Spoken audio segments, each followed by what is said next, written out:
My second season there, I took a shot to my shoulder.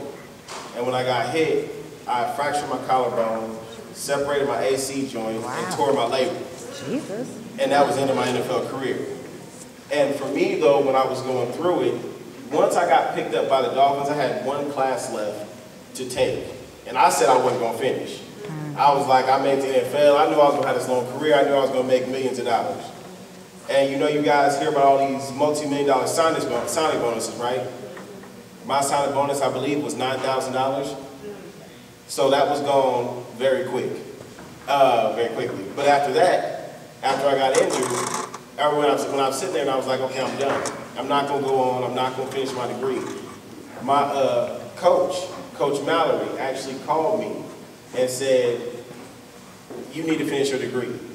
And I told him, I said, look, I'm in the NFL. I don't need a degree. I'm about to make millions of dollars. And he said, you know what? You're going to finish your degree because you never know what's going to happen. And he said, we brought you in here to get a degree, not just to be a football player. And I was actually blessed because in most sports, your coach doesn't care about you. That's right. Once you get hurt, they kick you to the curb and bring in the next talent. They don't care, especially once you get college and above. They don't care about you at all. And he kept calling me and kept calling me. And finally I said, look, if you will quit calling me, I'll get my degree. And he's like, okay. So I went back that summer, got my degree. The very first play of contact drills, the very first practice, I did that to my shoulder. So I think what they're saying is not to have a dream, because I wouldn't have gone to college without that dream. Right. I needed football in my life to achieve everything I've achieved to this point, because I needed something to motivate me to do my schooling. And if that's what it takes for some of you, then I say do it. If you need something else in your life to achieve what you want to achieve, then do it. But you always have to have a plan B.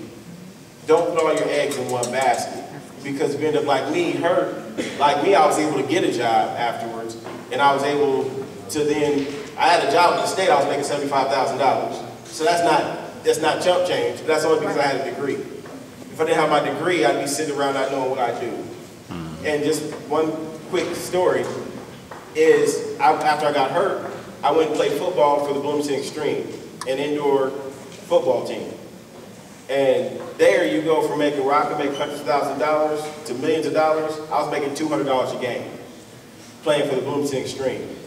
And there are so many guys there that had the opportunity to go to college, and they had scholarships, and they never got their degree because they knew they were going to be in the NFL for the rest of their life. And now they can't do anything with their lives. Now all they're doing is playing football, trying to get back to the NFL when people don't make it from that league. They don't make it. Since my time there, nobody's made it out. But now they're stuck playing this game because they have nothing else. So like I said, have a dream, but have your plan B.